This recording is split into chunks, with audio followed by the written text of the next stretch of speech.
¿Cómo tratar la hernia inguinal sin cirugía? Parte 1.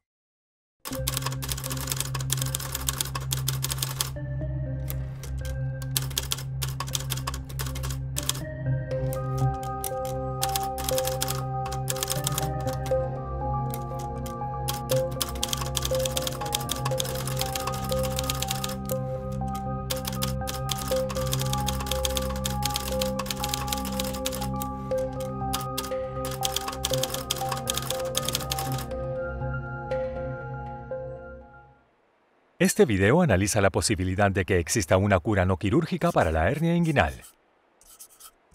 Comprende la lectura de 4 capítulos seleccionados del emblemático libro de 1844, La anatomía y el tratamiento quirúrgico de la hernia de Sir Astley Cooper, uno de los mejores cirujanos de su época. ¿Por qué alguien estaría interesado en un texto como ese? Porque es fascinante observar cómo se trataba la hernia en una época en la cual la inclinación natural del cirujano era hacia no operar.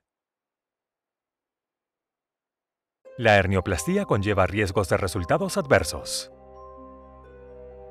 En una publicación de 2018 de Andersen y Rosenberg en el Journal of Pain Research, enlace en la descripción, se informó que hasta un 16% de las personas experimenta dolor crónico como consecuencia de la reparación de una hernia inguinal.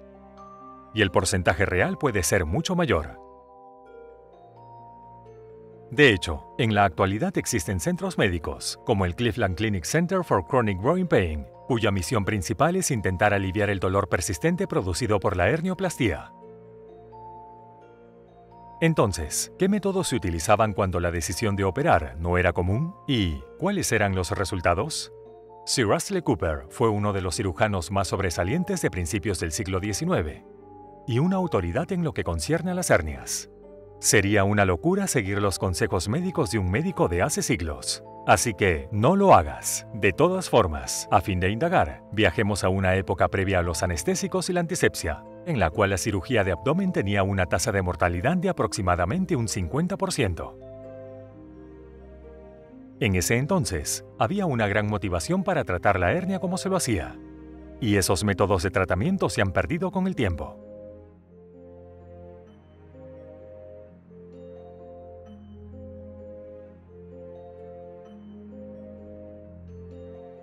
En la actualidad, el método estándar para el tratamiento de la hernia inguinal es la cirugía. Sin embargo, en el caso de un paciente asintomático con una hernia que puede ser reducida, la opción de esperar y observar es considerada como una alternativa aceptable por muchos cirujanos hoy en día. Enlaces en la descripción. De todas formas, el uso de un cinturón herniario o braguero para contener una hernia, tan común en el pasado, en la actualidad no suele ser recomendado por los cirujanos. Pero la literatura científica de los últimos 70 años casi no cuenta con estudios que prueben o refuten su efectividad. En 1995, Chick et al., enlace en la descripción, observaron que, a pesar de que los bragueros fueron muy utilizados, se ha publicado muy poco sobre su efectividad, su tasa de complicaciones o su utilidad. Por otro lado, las investigaciones recientes sobre la utilidad de los bragueros no ha sido imparcial en algunos casos. En el British Medical Journal, en 1938, enlace en la descripción, Ralph Coite, miembro del Royal College of Surgeons, escribe lo siguiente sobre los bragueros. La almohadilla debe ser lo suficientemente grande para cubrir la abertura por la cual la hernia sobresale. La protuberancia debe ser cubierta por un material duradero y confortable, como un cuero suave. El paciente debe acostumbrarse a la presión y la piel no debe sufrir lesiones. Suele ser bastante fácil controlar este tipo de hernia utilizando un braguero, excepto cuando la protusión es de un tamaño considerable. Sin embargo, medio siglo más tarde, o bien las actitudes habían cambiado, o el cuerpo humano lo había hecho. En 1992, Lloyd Rabnell, en la misma revista, enlace en la descripción, establecen un tono muy diferente. Por cierto, su publicación cita solo 3 referencias, 2 de las cuales son de la década de los 1970. Los autores llegan a la siguiente conclusión. A pesar de haber descubierto que un braguero controló la hernia en el 31% de los pacientes, sugerimos que debe obtenerse una opinión quirúrgica antes de prescribir un braguero. En otras palabras, se debería consultar a un cirujano si la cirugía es una buena idea. Esto debería reducir la necesidad de un dispositivo quirúrgico anticuado e incómodo que, con frecuencia, no cumple con su propósito. Esta medida también ahorraría dinero. En primer lugar, con frecuencia no es lo mismo que siempre. En segundo lugar, la afirmación de que ahorra dinero no se basó en evidencia y puede ser desestimada. Y en tercer lugar, la afirmación de que consultar a un cirujano reduciría la necesidad de este, entre comillas, dispositivo quirúrgico anticuado, significa que el mensaje está claro. Es el cirujano quien tiene el rol de disuadir al paciente de utilizar uno. Ahora analicemos el enfoque moderno.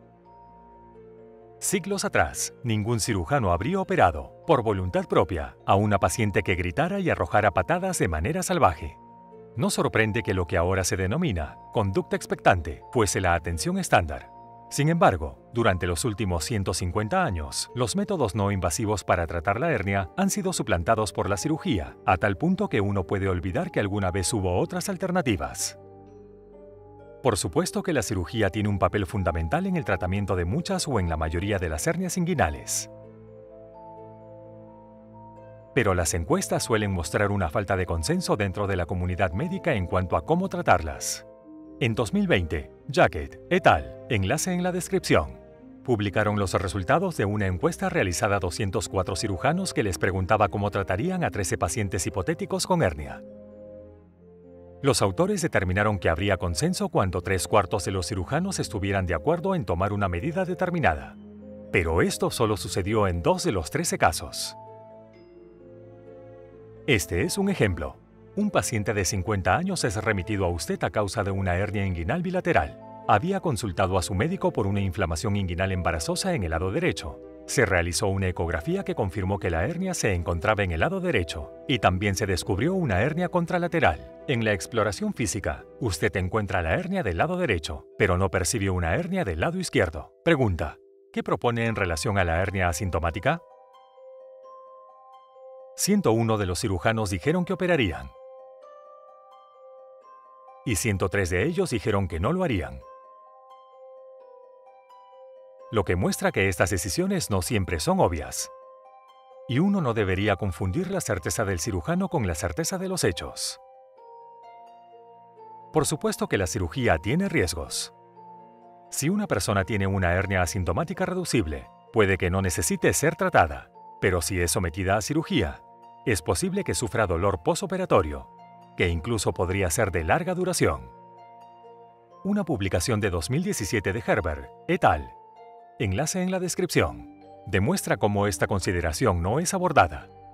Esta investigación analizó la calidad de vida de varios cientos de pacientes que habían sido sometidos a una reparación laparoscópica de una hernia inguinal asintomática. Los autores presentaron la siguiente conclusión: los individuos asintomáticos sometidos a una reparación laparoscópica totalmente extraperitoneal de una hernia inguinal manifestaron menos dolor posoperatorio, retornaron a sus actividades habituales y discontinuaron los analgésicos más pronto que los pacientes sintomáticos.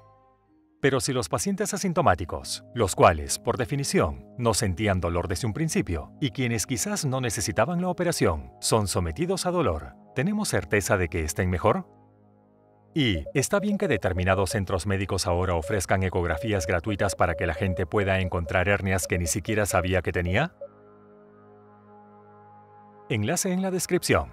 Mientras tanto, cuando se inserta una malla, lo cual sucede con mucha frecuencia, se pretende que permanezca en el cuerpo para siempre, donde puede que, con el tiempo, se encoja, se endurezca o, si la persona es desafortunada, cause un dolor interminable. Los fabricantes de mallas niegan que las mallas utilizadas en la reparación de hernia inguinal causen problemas, y pronto tendrán la oportunidad de explicarlo, ya que hay miles de demandas por mallas de hernia pendientes en el momento en que se publica este video. Sin embargo, hay una complicación: el riesgo de migración de la malla, que es bien reconocida médicamente. Los cirujanos la han descrito como una complicación emergente probablemente subestimada. Y no es para nada insignificante, dado que algunos cirujanos creen que su riesgo es tan grave que debería ser discutida como parte del proceso de consentimiento del paciente. Sin embargo, incluso en el caso de técnicas que no utilizan malla, el abdomen debe ser abierto, debe realizarse una incisión en la musculatura y existe un riesgo de contraer una infección intrahospitalaria, ya sea a causa de la estadía en el hospital, como en el caso del SARM, o a causa de la misma cirugía. La Global Alliance for Infections in Surgery cita la ya informada incidencia de la infección de la malla a causa de la reparación de la hernia, que oscila entre el 1 y el 8%. Enlace en la descripción. Y en general, las infecciones de sitio quirúrgico son un riesgo particular de la cirugía de abdomen. Como concluyeron Dubré et al. En 2018, enlace en la descripción, las infecciones de sitio producen una considerable morbilidad y mortalidad, la recurrencia de la hernia, la extensión de la estadía hospitalaria y mayores gastos hospitalarios. Esto hace de las infecciones de sitio quirúrgico el talón de Aquiles de la reconstrucción de la pared abdominal. ¿Es la cirugía siempre inevitable en casos de hernia inguinal? ¿Qué hacía la gente cuando no existía la malla? ¿Es posible, en algunos casos, que la cirugía nunca haya sido necesaria? Como se mencionó anteriormente, Sir Astley Cooper fue uno de los principales cirujanos de su época. Fuera del hogar de su infancia, en el pueblo de Great Yarmouth, en el condado de Norfolk, Inglaterra, una placa lo describe de la siguiente forma: Sir Astley Cooper, 1768-1841, cirujano del Guy's Hospital, Londres, cirujano del rey Guillermo IV y de la reina Victoria, anatomista, pionero en el campo de la cirugía. La siguiente lectura incluye 4 de los 35 capítulos de la segunda edición de 1844 de su libro sobre hernia, y el libro es interesante, porque sí relata casos de hernias curadas sin cirugía. La lectura incluye: Capítulo 1. Descripción general de la hernia. Capítulo 3. La hernia inguinal oblicua o común. Capítulo 4. De las causas de hernia. Y capítulo 5. De la hernia inguinal reducible y el uso de bragueros. Puede que los relatos del autor sean poco fiables, pero no pueden ser completamente desestimados cuando un autor de tal prestigio escribe en el prefacio. Por lo tanto, no he relatado ningún caso ni he hecho observación alguna cuya veracidad no pueda garantizar. De hecho, en la década de 1820, el mismo Sir Astley les contó a sus estudiantes sobre el uso exitoso que él mismo hizo de un braguero como estudiante de medicina. Tras haberse autodiagnosticado luego de una clase, lo usó por 3 años, luego de los cuales no sintió ni una mínima aparición de la molestia, pero continuó usándolo por 2 años más solo para estar seguro. Enlace en la descripción. Y en una época en la cual la cirugía con malla puede dejar a la gente considerando el suicidio. Enlaces en la descripción. Esta es una lectura interesante. Interesante.